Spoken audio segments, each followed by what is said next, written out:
Ramesh wants to know about if a mother has had earlier C-sections, can you still do fetal surgery? Yeah, we still can. The uterus heals incisions fairly well. Most C-sections are done through the lower uterine segment, and so if that's the case, it's really not an issue for interference with our incision. If they've had a classical cesarean section, which is fairly unusual, then we would simply make sure ours is somewhere else. Jack, you had mentioned that you guys haven't done fetal lobectomies, right? So, we're not hearing you. Not hearing me? Now I can hear you. Yes. What fetal intervention have you done for thoracic? Are you doing any thoracic intervention, not just for lung lesions, but are you doing tracheal plugs or anything like that, or exit, or what are you doing there? We do exits mostly for neck masses. Right. And we done quite a few shunts for macrocystic Seacams with good success, and similar kind of numbers, test numbers, not certainly gross numbers as the stocks have done. We've also had a couple of kids, like I mentioned before, that have bronchopulmonary sequestrations or hybrid lesions with a large feeding vessel, where we've tried to occlude the vessel using a number of different techniques, in the thinking that doing that might shrink the lesion. And we did one where we did a shunt and we occluded the vessel. So had mixed success with those cases. We've only done a handful of them. How have you tried to occlude the vessel, Jack? What technology have you used to occlude the vessel? Tried radiofrequency ablation, which was a disaster, so I wouldn't recommend that. Predictably. Yeah. The last one we used coils, which were actually good initially, but then the fetus died about a week later for reasons that weren't clear to us.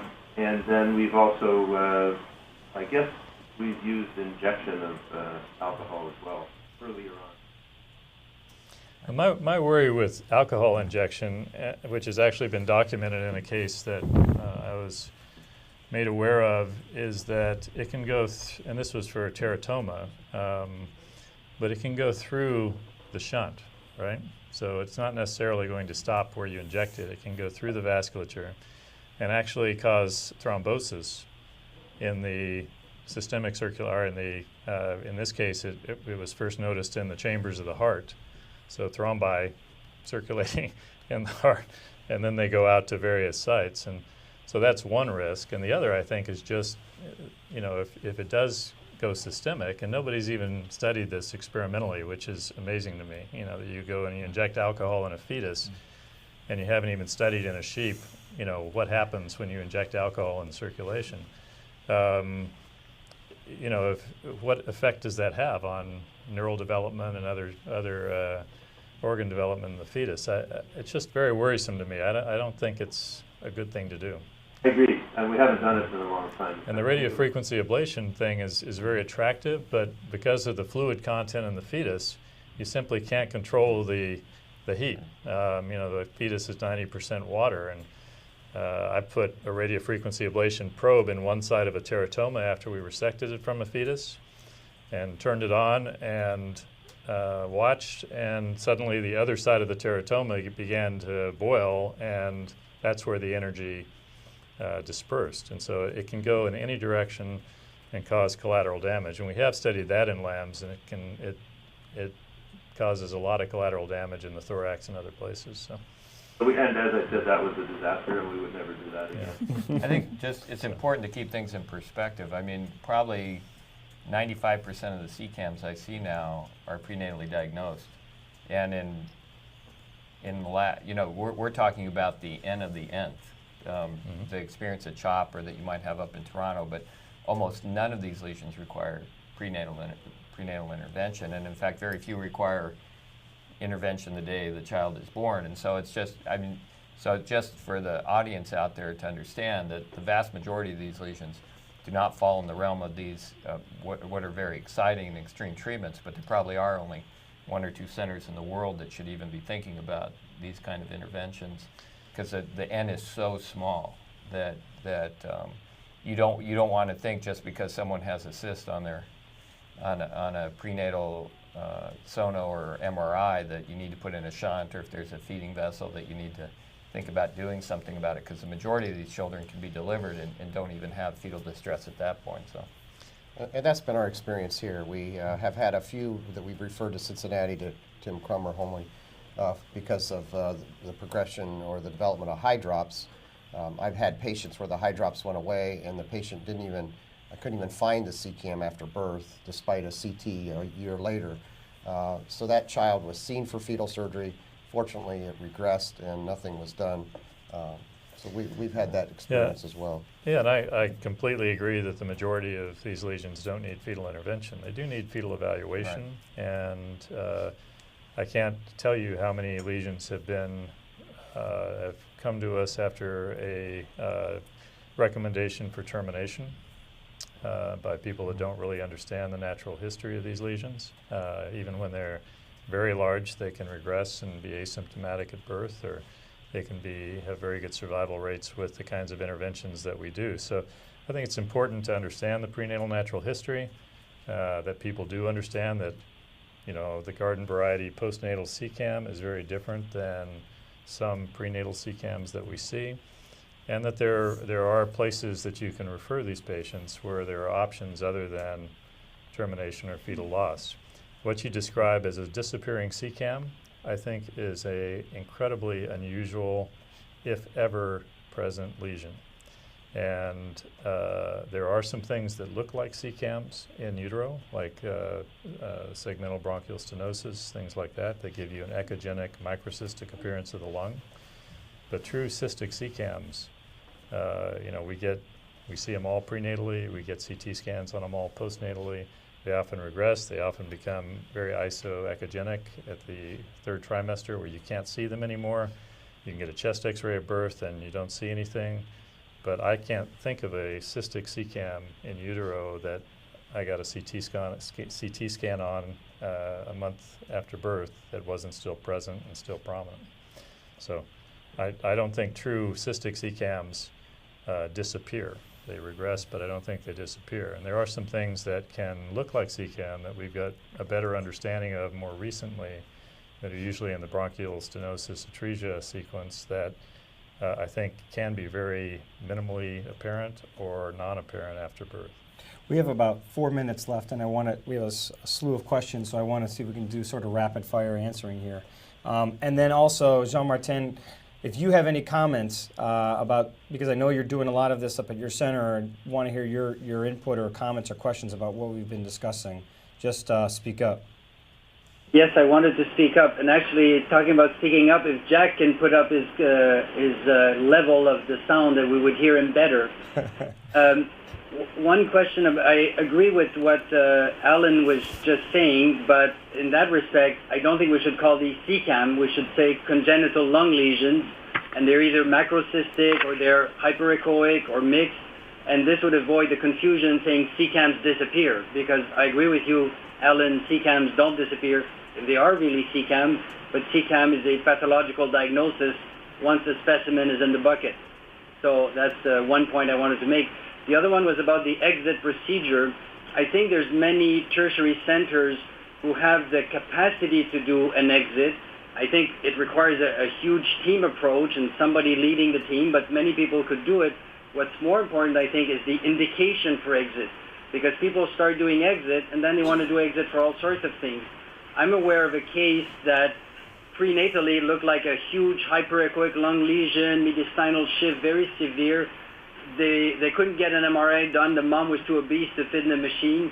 So they decided to do an exit, and I'm not sure why, because they just did an exit to intubate the baby.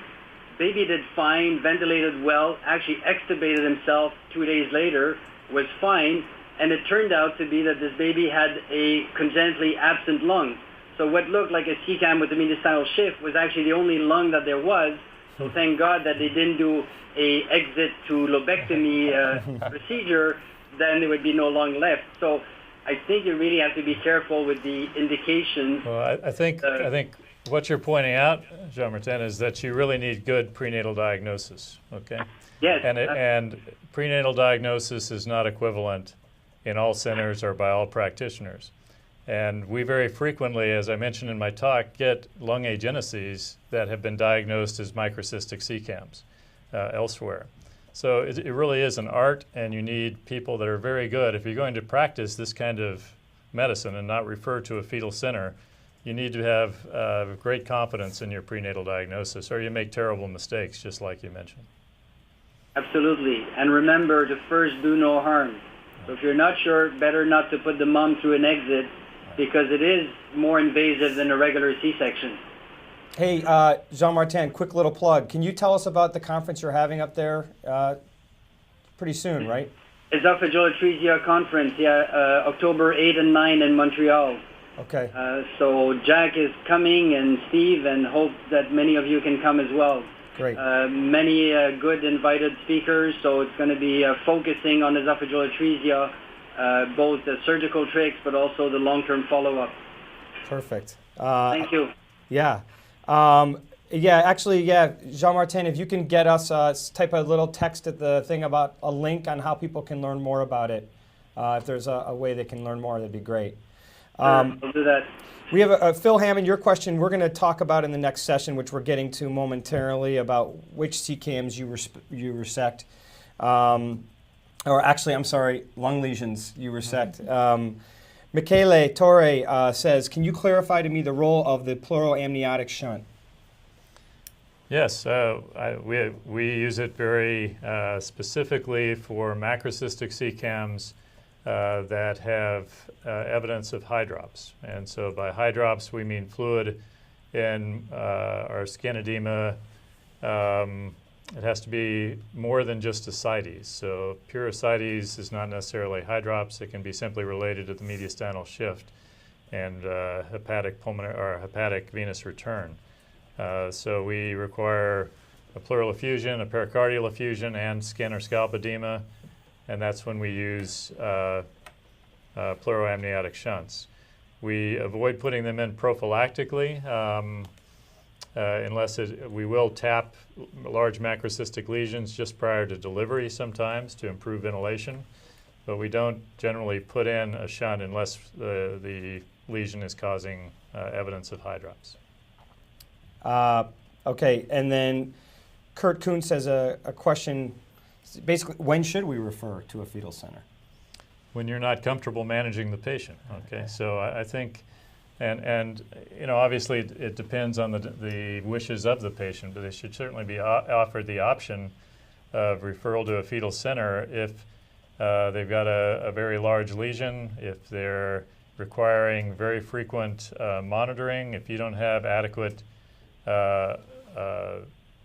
radiologic or maternal fetal medical support to do good prenatal diagnosis and to follow these lesions closely, and if you don't have the ability to intervene if it develops hydrops. So I think, you know, those are the reasons I would refer a patient. If you can't fix it and you're worried about it, then that would be the time to send it to a fetal center. All right. I think that's actually a pretty common question, and I'm glad someone asked it. What CVR would be considered safe antenatally before intervening? Would be considered safe antenatally before intervening. Well, I mentioned that the CVR is just a estimator of size, and so the physiology is really what you're looking at. And the CVR is valuable for prediction of adverse physiology. So we use a cutoff of 1.6. As I mentioned, it's very, very predictive with microcystic lesions. So if you have a less than 1.6 on presentation of a Seacam, then the likelihood it'll evolve hydrops is about 3%, or less than 5%. And that's a pretty good predictive capacity. And that's held true both in the prospective study that Tim Krummelholm published when he was at CHOP, on through our ongoing experience. So it's very unusual to have a CVR of less than 1.6 and a microcystic lesion evolve into hydrops. The corollary is also true. Greater than 1.6, they need to be watched very closely, and there's a much higher likelihood that they will evolve into hydrops. And macrocystic lesions are a little bit of a wild card because the cystic component can grow very rapidly, and so they can be worrisome even if they're less than 1.6. When would you plan a fetal MRI? We get fetal MRIs routinely for, but that's what we do. So all of our lung lesions get an MRI prenatally, and I think MRIs are often helpful in defining the anatomy and just the general size of lesions for me, because I can read them easier than ultrasound. But I don't think they're essential, for all centers to use. So I think MRIs can clarify abnormalities if there's ambiguity on the ultrasound, if there's confusion about the diagnosis. Those are the reasons that if you don't routinely get MRIs, then I would get one. Yeah, I would just, in a center that's not quite as geared towards the fetal aspect of it, we, unusual cases we'll get fetal MRIs, but most of the time we just follow these patients with the fetal ultrasound and then evaluate the patient once they're born.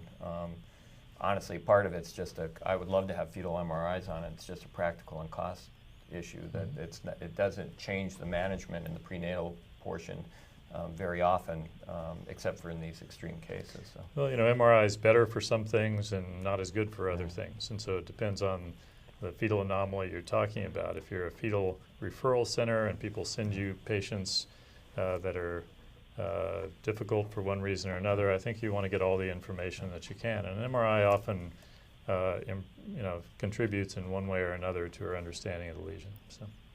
Is there a registry like we have for ECMO for fetal surgery and or for the exit procedure? No. Get on it. Yeah. So